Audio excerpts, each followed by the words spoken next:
다 같이 찬양 드리심으로 수요 예배를 함께 올려드리도록 하시겠습니다.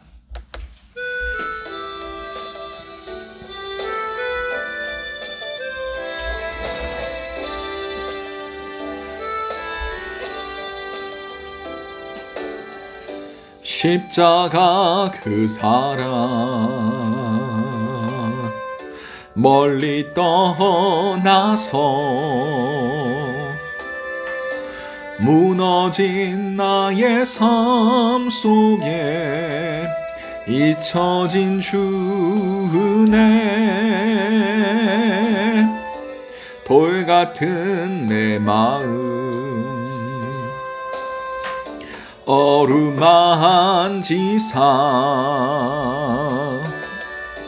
다시 일으켜 세우신 주를 사랑합니다. 주 나를 보시고 날 붙드시리 나는 보배롭고 존귀한 주님의 자녀라. 주 나를 보시고 날 붙드시리 나는 보배롭고 존귀한 주의 자녀라. 지나간 일들을 기억하지 않고 이전에 행한 모든 일 생각지 않으리. 사막의 강물과 길을 내시는 주 내 안에 새 일 행하신 주만 바라보리라. 주 너를 보시고 널 붙드시리 나는 보배롭고 존귀한 주님의 자녀라. 주 나를 보시고 너 붙드시리 너는 보배롭고 존귀한 주의 자녀. 주 나를 보시고 주 나를 보시고 날 붙드시리 나는 보배롭고 존귀한 주님의 자녀라. 주 나를 보시고 나 붙드시리 나는 보배롭고 존귀한 주의 자녀라.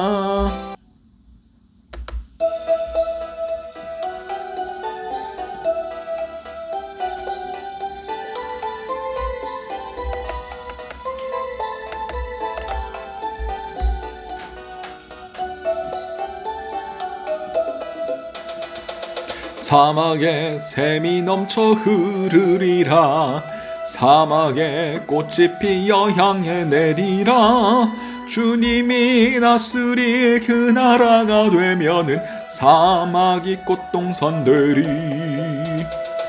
사자들이 어린 양과 뛰놀고 어린이들 함께 뒹구는 참 사랑과 기쁨의 그 나라가 이제 속히 오리라. 사막의 숲이 우거지리라. 사막의 예쁜 새들 노래하리라. 주님이 다스릴 그 나라가 되면은 사막이 낙원되리라. 독사굴에 어린이가 손 넣고 장난쳐도 물지 않는 참 사랑과 기쁨의 그 나라가 이제 속히 오리라. 사막에 샘이 넘쳐 흐르리라. 사막에 꽃이 피어 향내 내리라. 주님이 다스릴 그 나라가 되면은 사막이 꽃동산 되리. 사자들이 어린 양과 뛰놀고 어린이들 함께 뒹구는 참 사랑과 기쁨의 그 나라가 이제 속히 오리라. 사막의 숲이 우거지리라. 사막의 예쁜 새들 노래하리라. 주님이 다스릴 그 나라가 되면은 사막이 낙원되리라. 독사굴에 어린이가 손 놓고 장난쳐도 물지 않는 참 사랑과 기쁨의 그 나라가 이제 속히 오리라. 아멘.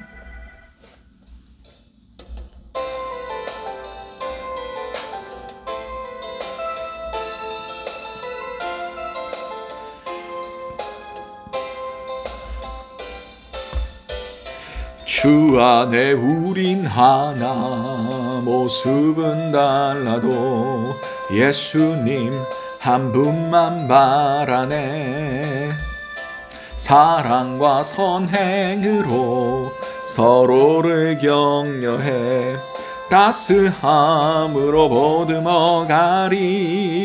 주님 우리 안에 함께 하시니 형제자매의 기쁨과 슬픔 느끼네. 내 안에 있는 주님 모습 보네.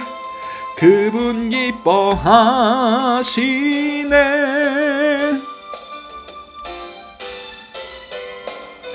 주님 우리 통해 계획하시니 부족한 입술로 찬양하게 하시니. 주님 우리 통해 계획하시니 너를 통해 하실 일이 돼. 아멘. 우리 이 시간 예배를 놓고 잠시 기도하도록 하겠습니다. 기도하시겠습니다. 사랑과 은혜가 충만하신 아버지 은혜를 너무나 감사드립니다. 성령께서 이곳 가운데 임재하여 주셔서 우리 모든 막힌 담을 헐어주시고 우리가 주의 성령의 끈으로 하나 될 수 있는 귀한 은혜들을 있기 원합니다. 주여 분열케 하는 모든 악한 영들의 세력들이 떠나가게 하시고 성령 안에 온전히 하나됨을 우리가 선포할 수 있게 도와주시옵소서. 이 모든 것들 살아계신 우리 주 예수 그리스도 이름으로 기도드립니다. 아멘. 찬송가 208장 찬양 드리시겠습니다.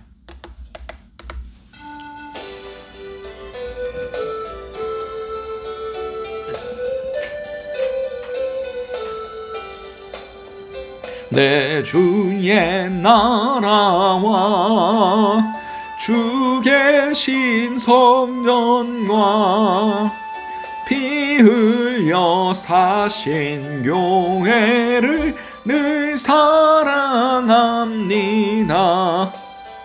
내 주의 교회는 천성과 같아서 눈동자같이 아끼사 늘 보호하시네. 이 교회 위하여 눈물과 기도로 내 생명 다하기까지 늘 봉사합니다. 성도의 교회와 교회의 위로와 구주와 맺은 언약을 늘 기뻐합니다. 하늘의 영광과 베푸신 은혜가 진리와 함께 영원히 시온에 넘치네. 아멘.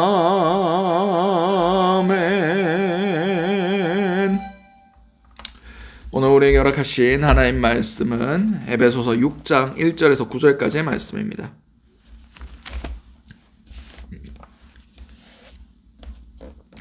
에베소서 6장 1절에서 9절까지의 말씀. 제가 가진 성경으로는 신약 316면이 됩니다.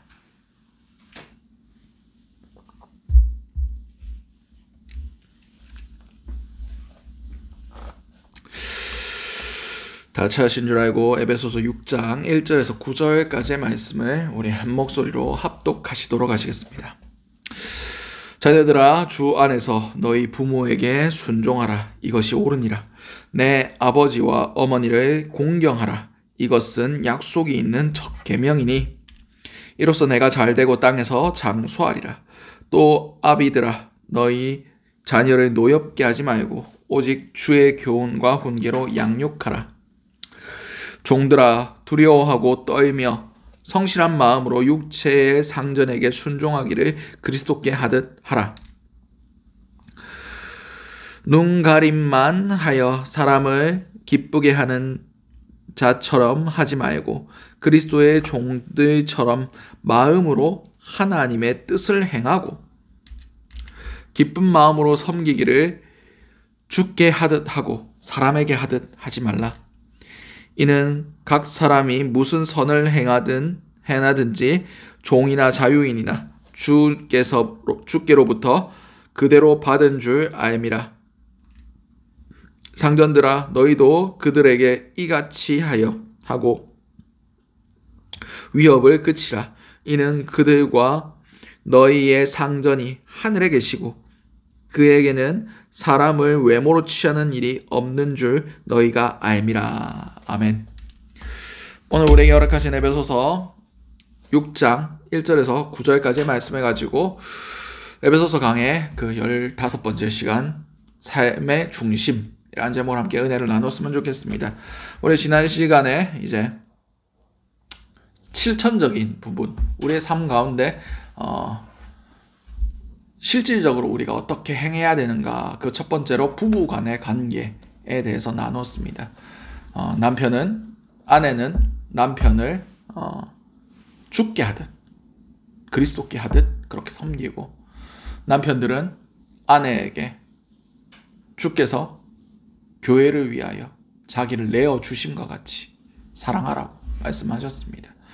그런 걸 통해서 교회의 신부됨, 그리고 예수 그리스도의 신랑됨이 우리 가정 가운데 온전히 이루어짐을 통하여 교회가 곧 하나님의 성전 그리고 예배의 처소가 된 것이라고 말씀드렸습니다. 교회에서만 예배 드리는 것이 아니라 우리의 삶도 예수 그리스도가 머리 되시고, 그리고 그 모든 구성원이 한 지체됨을 통하여 우리의 집, 우리의 가정, 우리의 모든 공동체가 주의 교회 되어야 한다라고 말씀드렸습니다. 또 그런 측면에서 오늘 6장 1절에서 4절까지의 말씀은 자녀와 부모와의 관계에 대해서 말씀하고 계십니다.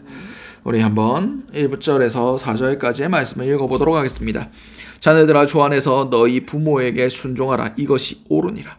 내 아버지와 어머니를 공경하라. 이것은 약속이 있는 첫 계명이니 이로써 내가 잘되고 땅에서 장수하리라. 또 아비들아, 너희 자녀를 노엽게 하지 말고 오직 주의 교훈과 훈계로 양육하라. 아멘. 오늘 본문에서 자녀들에게 먼저 명하고 있습니다. 자녀들아, 주 안에서 너희 부모에게 순종하라. 이것이 옳으니라. 주 안에서 순종하라고 말씀하고 계십니다. 그렇습니다. 당시에 로마 사회의 가정은 완전히 피폐해져 있는 상태였습니다. 부부 간의 관계뿐만 아니고 자녀들과의 관계도 거의 난리 나 있는 상황이었어요. 부부 관계는 그런 말이 나돌 정도였어요.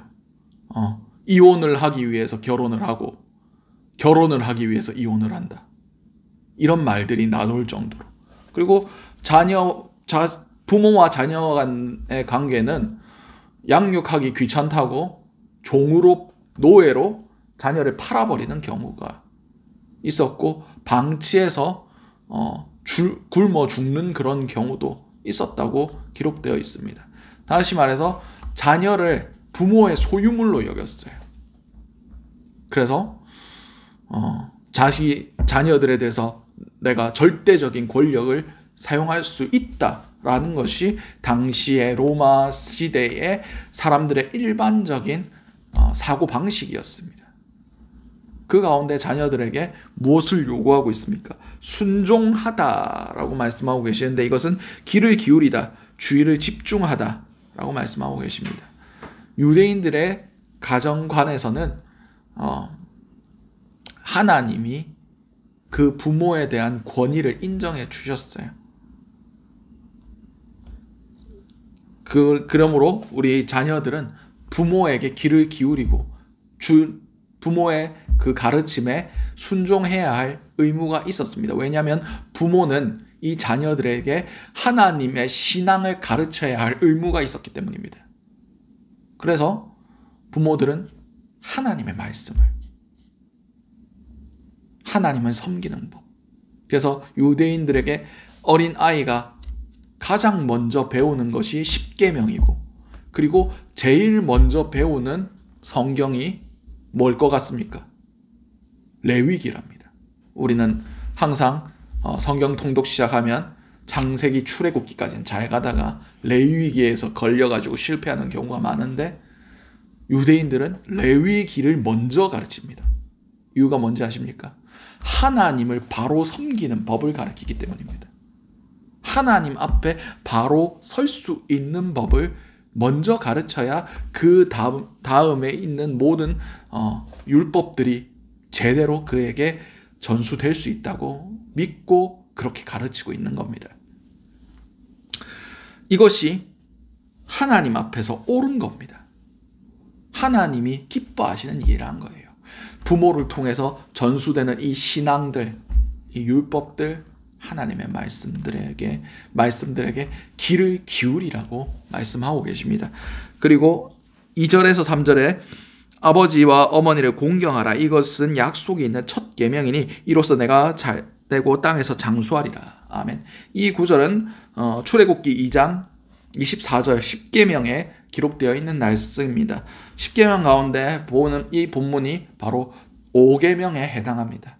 1절에서 4절까지는 하나님과 인간과의 관계예요. 그리고 5절에서 10절까지는 인간과 인간과의 관계를 십계명에서 기록하고 있는데, 그 인간과 인간과의 관계의 첫 번째로 위치한 계명이 바로 이 부모와의 관계입니다.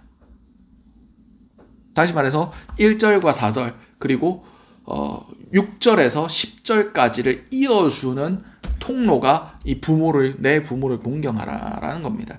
아까도 말씀드렸듯이 이 부모의 권위는 하나님이 세워주셨습니다. 그리고 부모와 자녀와의 관계가 온전히 형성될 때에 부모를 하나님처럼, 그리고 하나님을 부모처럼 섬길 수 있습니다. 어떤 분들이 하나님 아버지에 대한 잘못된 이미지를 가지고 있는 분들이 있어요. 그런 분들을 잘 조사해 보면 자신과 아버지와의 관계가 온전치 못했다는 것을 볼 수가 있습니다. 그러므로 하나님과 나와의 관계가 바로 서기 위해서는 가정 가운데 부모와 자식 간의 관계가 바로 서야만 하나님과 나와의 관계가 온전히 형성될 수가 있다는 것을 우리는 성경을 통해서 알 수가 있습니다. 부모를 하나님처럼 섬기는 그 가정 가운데 하나님이 무거운 분이신 분, 하나님이 그렇게 중요한 분이심을, 경외해야 하는 분임을 깨달아 알게 된다는 겁니다. 오늘 본문에서 공경하라 라는 이 단어는 히브리어로 카바드입니다. 카바드는 무겁다라는 뜻을 가지고 있습니다. 부모를 가볍게 여기지 말라는 겁니다. 그 부모로부터 전해지는 그런 가르침들이 단순히 부모의 가르침이 아니라 하나님이 가르쳐 주시는 말씀들로 배우라는 겁니다. 부모가 하나님 안에서 가졌던 그 신앙들, 그리고 하나님 안에서 체험했던 그것들에 대해서 결코 가볍게 여기지 말고 하나님과의 부모와 하나님과의 관계 안에서 형성된 온전한 가르침들, 온전한 삶의 지혜들을 절대 가볍게 여기지 않고 무겁게 마음에 새기라는 뜻을 가지고 있습니다. 이런 가운데 하나님과 부모님과 자식 간의 관계가 온전히 형성되면 자연스럽게 그 사람은 하나님과의 관계가 자연스럽게 연결되고 잘 형성될 수밖에 없습니다. 그러니까 이것이 약속이 있는 첫 계명이 되는 거예요. 부모와의 관계성 가운데 하나님과의 관계성으로 발전해 갑니다. 그러므로 그 자녀는 당연히 하나님을 온전히 잘 섬길 수밖에 없는 환경으로 자랄 수밖에 없습니다. 그러니 그가 이 땅 가운데서 하나님의 축복을 받게 되는 겁니다. 이것이 약속이 있는 첫 계명이라는 약속이 있는 첫 계명이 된다는 겁니다. 왜냐하면 부모와의 관계 가운데 하나님과의 관계가 온전히 형성되고 부모를 무겁게 여기고 부모를 경외할 수 있으면, 공경할 수 있으면 하나님 또한 경외하며 무겁게 카바드하게 여길 수 있게 되는 겁니다. 다시 말해서 가정에서 부모와 자식 간의 이 관계 가운데 하나님과 나의 관계성이 형성된다고 보셔도 무방합니다. 그러므로 온전한 가정 가운데는 이 믿음의 선순환들이 일어날 수밖에 없고, 그리고 이 믿음의 전수가 다음 세대로 흘러갈 수밖에 없습니다. 요새 기독교 가정에서 믿음이 전수되는 경우가 극히 드물어지고 있습니다.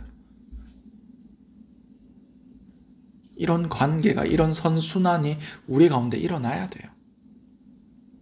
우선은 부부 가운데 하나님 중심으로 교회가 우리의 가정까지 연결되며 우리의 가정 자체가 교회가 되는 그런 온전한 관계 가운데 그렇게 출생한 자녀들이 부모의 신앙과 부모가 이 자녀에게 하나님과 같이 하나님의 마음으로 하나님의 뜻을 가르쳐 줄 때 그들은 당연히 부모의 말씀 가르쳐 주는 그 세상의 논리들이 아니라 하나님의 진리들이 그에게 무겁게 마음속에 새겨질 수밖에 없고, 그 말씀이 능력됨으로 그가 하나님을 온전히 인식할 수밖에 없고, 그리고 이 신앙 안에서 자라난 이 자녀들이 결국 새로운 믿음의 가정들을 재생산할 수밖에 없는 것입니다. 4절 말씀에 또 아비들아 너희 자녀를 노엽게 하지 말고 오직 주의 교훈과 훈계로 양육하라. 그렇습니다. 노엽게 한다는 것은 자극하다, 격분시키다, 화나게 하다라는 뜻이에요. 자녀를 교육할 때 어떻게 하면 이렇게 됩니까? 내 감정이 섞이면 그렇게 됩니다. 내 욕심이 들어가면 이렇게 됩니다. 내 혈기가 앞서면 이렇게 돼요. 공정하게, 그리고 일률성 있게, 저번에는 이랬다가 이번에는 이랬다가 하는 것이 아니라 공정하고 일관성 있는 그런 감정이 배제된 그런 것들로 양육을 할 때 우리 자녀들은 노엽게 되지 않습니다. 그리고 그들을 양육하는 기준이 뭡니까? 내 욕심이 아니라 주님의 교훈과 훈계로 양육하라. 하나님의 말씀으로 양육하라는 거예요. 우리 자녀들이 학교 가서 성적 이상하게 받아오면 두들겨 맞죠. 뭐 밖에 나가서 얻어 터지고 오면 왜 얻어 터지고 왔냐 하면서 또 혼나죠. 이게 세상의 논리예요. 그런데 우리는 하나님의 기준으로 가르쳐야 돼요. 자녀가 세상 가운데 세상의 논리로 살아가려고 할 때, 세상처럼 욕심을 부리고 육신의 것들을 추구하며 살아갈 때 그것이 아니라고, 주님의 길로 가야 한다고 가르쳐야 되는 것이 부모의 역할입니다. 세상들이 쫓아가는 그 넓은 길로 달려나아가는 자녀들을 그 길이 아니야. 예수 그리스도의 십자가를 지고 좁은 길로 가야 돼라고 가르쳐 줘야 되는 사람이 바로 부모입니다. 예수의 마음으로, 주의 마음으로 우리 자녀들을 양육해야 되는 거예요. 그리고 이 자녀들이 주님의 자녀임을 깨닫고 양육을 해야 된다는 겁니다. 이 자녀들에게도 하나님의 뜻이 있고 이 자녀들이 만나게 될 하나님도 계시다는 거예요. 우리는 주 안에 다 하나님의 자녀들입니다. 옛날에 뭐 그런 우스갯소리가 있었는데 어떤 시골집에 아들이 먼저 믿었대요. 근데 부모님 전도하려고 몇십 년을 하다가 이제 부모님도 하나님을 믿게 됐답니다. 그래서 맨날 아들이 기도하는 거 듣다가 이제 나도 한번 기도해 보겠다. 그런데 기도할 때 아버지가 갑자기 하나님 형님이라는 겁니다. 그래야 아들이 깜짝 놀래가지고 하나님 아버지라고 해야죠. 왜 하나님 형님이라고 합니까? 라고 얘기했더니 니는 학렬도 모르냐 이러면서 니한테 아버지면 나한테는 형님이지 이렇게 얘기했답니다. 뭐 우스갯소리고요. 중요한 것은 우리는 다 하나님 앞에 하나님의 자녀라는 거예요. 나도 하나님의 자녀고 우리의 자녀도 하나님의 자녀예요. 하나님 안에 다 우리는 동등한 존재라는 겁니다. 나중에 종과 상전의 상황 가운데도 얘기하겠지만 한 인격체로 인격적인 하나님을 만나는 존재로 우리의 자녀들을 인정해 줘야 된다는 겁니다. 내가 만난 하나님만이 전부가 아니고 우리 자녀의 체험한 하나님도 중요하다는 겁니다. 오히려 우리의 자녀들이 만난 하나님 가운데도 나에게 그 자녀들이 만난 하나님께서 나에게 하실 말씀들이 있을 수도 있어요. 철이 철을 날카롭게 하는 것 같이 믿음의 동력자들은 이런 선순환들이 일어납니다. 그러므로 우리는 우리의 자녀들에 대해서 너무 내 욕심, 아이고 내 새끼, 그렇게 너무 우리의 미래와 우리의 모든 것들을 다 걸지 마시기 바랍니다. 하나님의 뜻이 우리 자녀들에게 이루어질 겁니다. 하나님이 우리의 자녀 되어줄 겁니다. 돈 안 물려줘도 됩니다. 집 안 물려줘도 되고 땅 안 물려줘도 됩니다. 중요한 것은 우리의 신앙이 바로 전수될 수 있기를 기도하시는 저와 여러분들 될 수 있으시기 바랍니다. 이제 두 번째로 종과 상전에 관한 말씀드립니다. 5절 말씀에 종들아 두려워하고 떨며 성실한 마음으로 육체의 상전에게 순종하기를 그리스도께 하듯하라.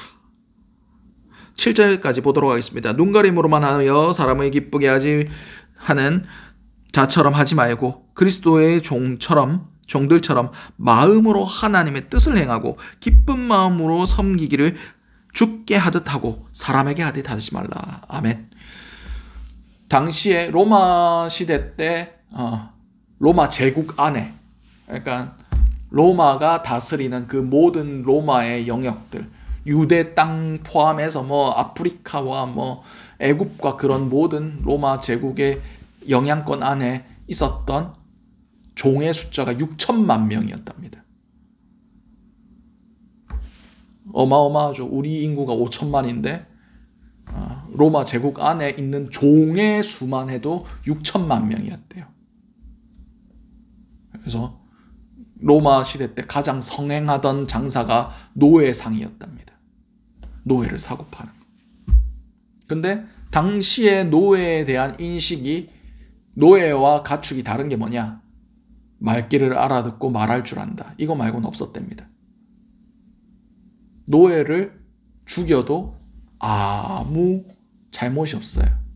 그냥 가축 한 마리 죽인 거와 똑같아요.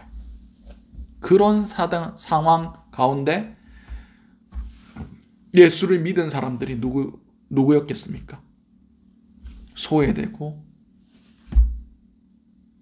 가난하고 사회 가운데 버림받았던 종과 여자들이 제일 먼저 예수를 믿었습니다. 그래서 안디옥 교회 가운데 니게르라 하는 시몬이 나오는데, 이 니게르가 검다라는 뜻이에요. 그래서 아마 흑인 노예 출신이 아프리카 출신 흑인 노예 출신의 사람이 아니었을까라고 사람들이 이야기합니다. 그렇듯 많은 사람들이 이 종의 위치에 있었어요. 근데 그들에게 뭐라고 요구합니까? 너희 상전에게 한때 그냥 눈에 보이는 대로만 잘해주지 말고 너희의 중심에서부터 기뻐하면서 죽게 하듯 섬기라 라고 요구를 하고 있습니다. 성경에도 그런 인물들이 나오죠. 처음에 요셉도 보디발의 집에서 종으로 팔렸을 때 그의 위치에서 최선을 다했어요. 그래서 주인도 보디발도 그를 신뢰했죠. 그리고 그가 감옥에 있을 때도 최선을 다했습니다. 그리고 다니엘도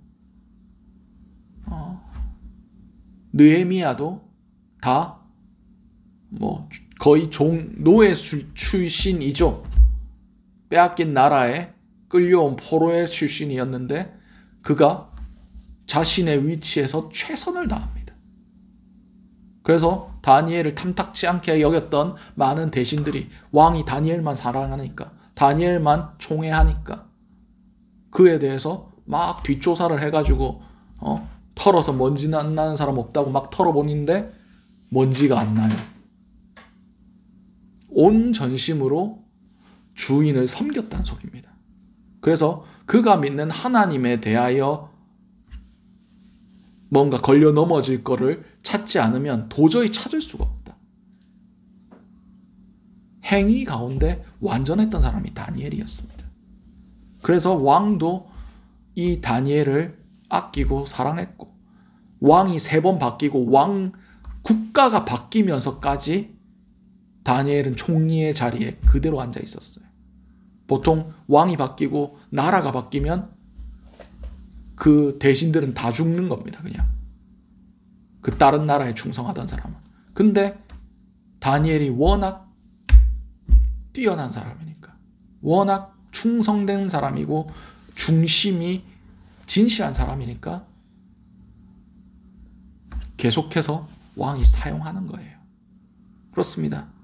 눈 가림만 하고 그냥 잘해주는 척만 하고 그의 중심이 딴 데 가 있었으면 다니엘이 그런 평가를 받았겠습니까? 느헤미야도 그와 같습니다. 술 맡은 관원장이 그냥 뭐 술 따라주는 사람이라고 여길 수 있겠지만, 술 맡은 관원장은 왕의 최측근입니다. 이 사람이 맘만 먹으면 왕을 죽이는 건 일도 아니에요. 가장 가까운 데서 왕이 신뢰하고 야, 이 사람은 내 목숨을 맡겨도 될 만한 사람이다 라고 여기는 사람만 그 자리에 앉을 수 있습니다. 그래서 왕의 옆에서 왕에게 조언을 해주고 그런 자리가 느헤미야가 맡았던 그 자리였습니다. 그냥 대충대충 했으면 그 자리까지 올라갔겠습니까? 전심으로 자신의 위치에서 상전들에게 충성을 다했다는 거예요. 죽게 하듯 했다는 거예요. 우리도 우리의 삶 가운데 그렇게 해야 됩니다. 이번에 큰 사건이 하나 있었죠. 카카오톡 사태. 지금 말이 많지 않습니까? 그래서 서버에 불이 났는데 왜 복구가 안 됐느냐를 알아보니까 그런 얘기가 있더라고요. 어차피 그 토요일인가 주일에 터졌죠. 쉬는 날인데 가서 일하면 무급인데 갈 필요가 없다. 다시 말해서 돈 안 되는 일 안 한다는 거예요. 다시 말해서 요새 직업에 대한 소명이 없어요. 모든 것이 돈으로 해결되고 돈 아니면 움직이지 않아요. 마음의 중심에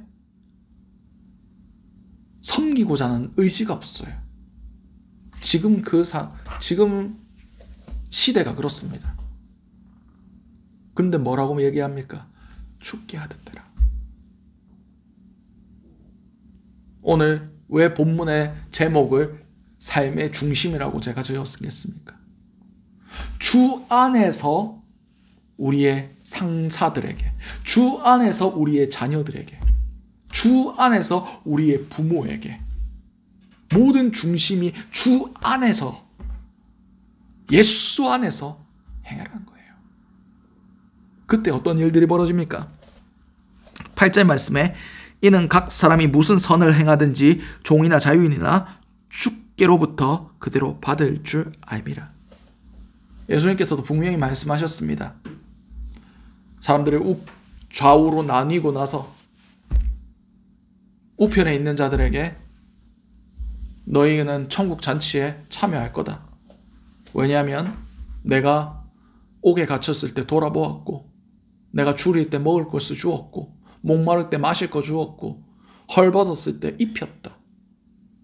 내가 병들었을 때 돌아보았고 그 모든 것들을 다 내게 선하게 베풀었다. 라고 얘기했습니다. 그래서 그 사람들이 우리가 죽게 언제 그랬습니까?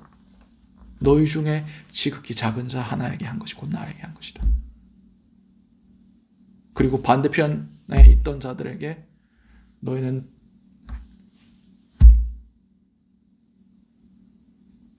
똑같은 상황 가운데 너희는 돌아보지 않았다. 무시했다. 하면서 지옥불에 들어가라. 라고 말씀하셨어요. 다시 말해서 우리의 삶 가운데 우리 상전에게 죽게 하듯 하면 그것을 받으시는 분이 누구시다? 주님께서 받으시고 주께서 그대로 갚아주신다는 말씀입니다. 황금률에도 그렇게 기록되어 있죠. 누구든지 대접받고 싶은 대로 대접해줘라. 주인이 종이 잘해준다고 해서 잘해주겠습니까? 근데 그것을 누가 갚으신다고요? 주님이 갚아주시겠다고요. 그렇게 우리가 우리의 상전, 우리의 상사들을 섬기면 뭐가 흘러가겠습니까? 예수 그리스도의 향기가 흘러가는 거예요.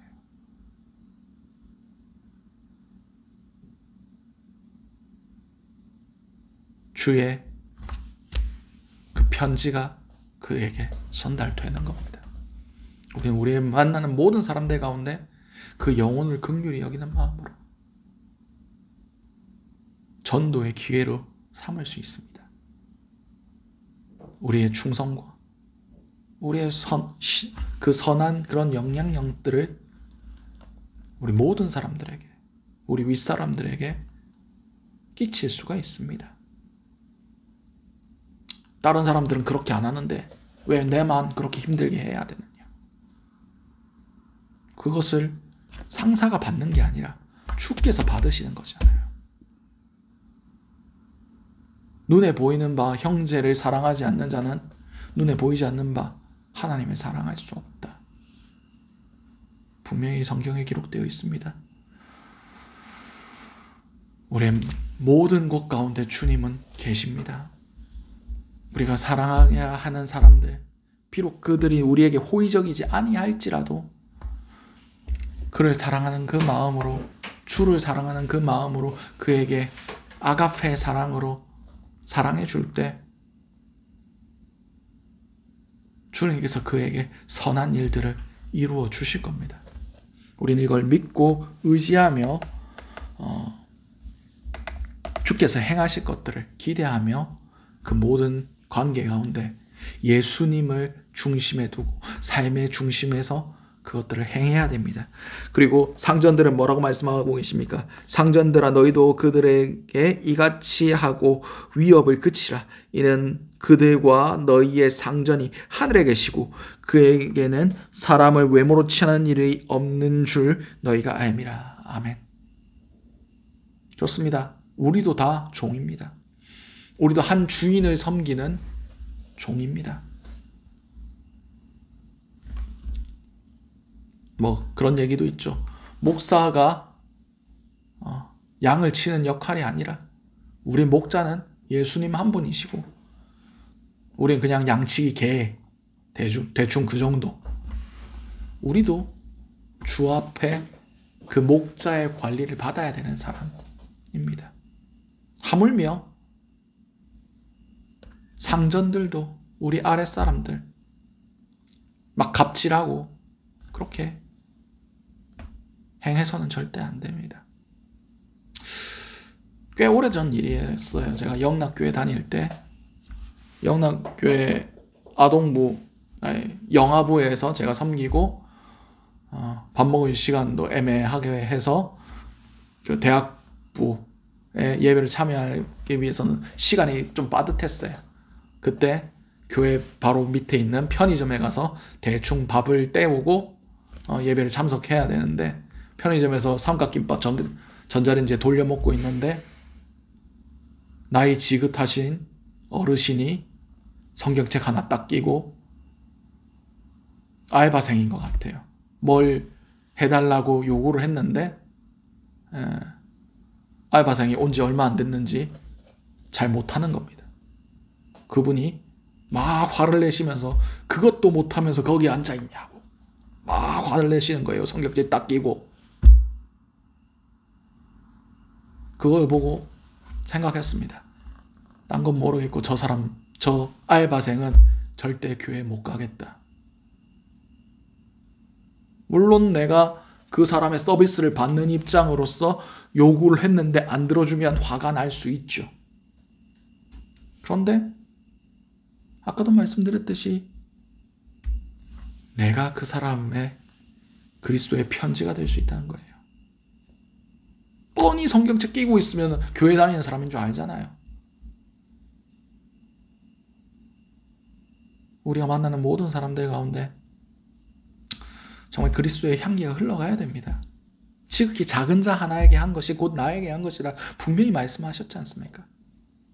내가 이 정도 위치면 이렇게 권세 누릴 수 있다. 나는 내가 이 정도 재력과 이 정도 권력이면 이만큼 누리도 된다. 예수님께서 뭐라고 하셨습니까? 세상 권세자들이 아랫사람들에게 이렇게 하는 거 너희도 알거니와 너희는 그렇지 않아야 할지니. 누구든지 크고자 하는 자는 섬기는 자가 되고 으뜸이 되고자 하는 자는 다른 사람의 종이 되어야 할지니라.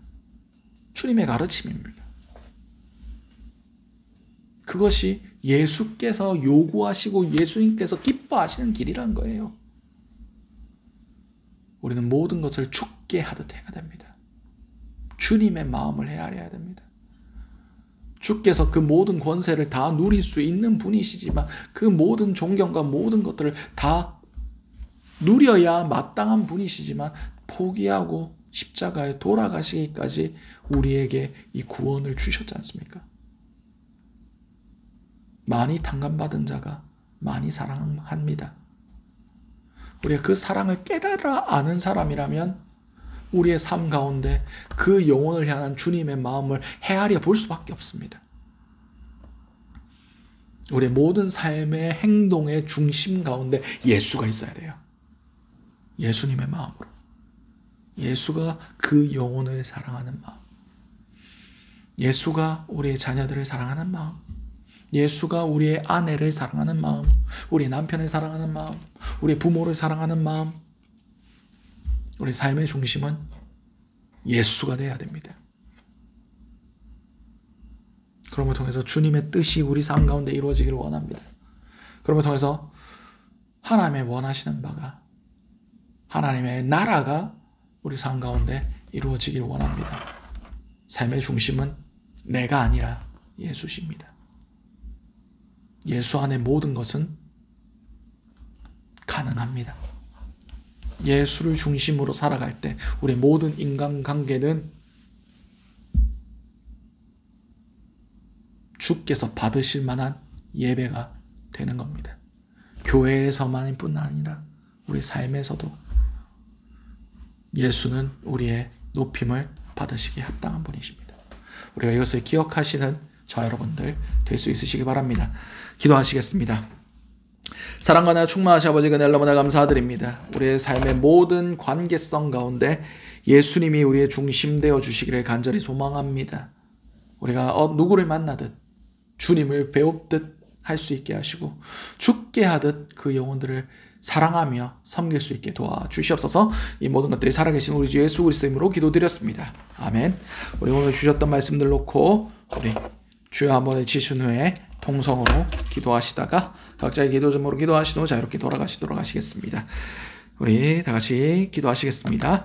주여, 사랑과 은혜가 충만하신 아버지 은혜를 너무나 감사드립니다. 주여, 우리 가운데 우리의 삶의 중심이 어디에 속하여 있어야 되는지, 우리가 어떤 기준으로 사람들을 바라봐야 하며 사람들을 섬겨야 하는지 깨달아 알게 하심을 너무나 감사드립니다. 아버지, 우리 가운데 주님의 계심을 감사드립니다.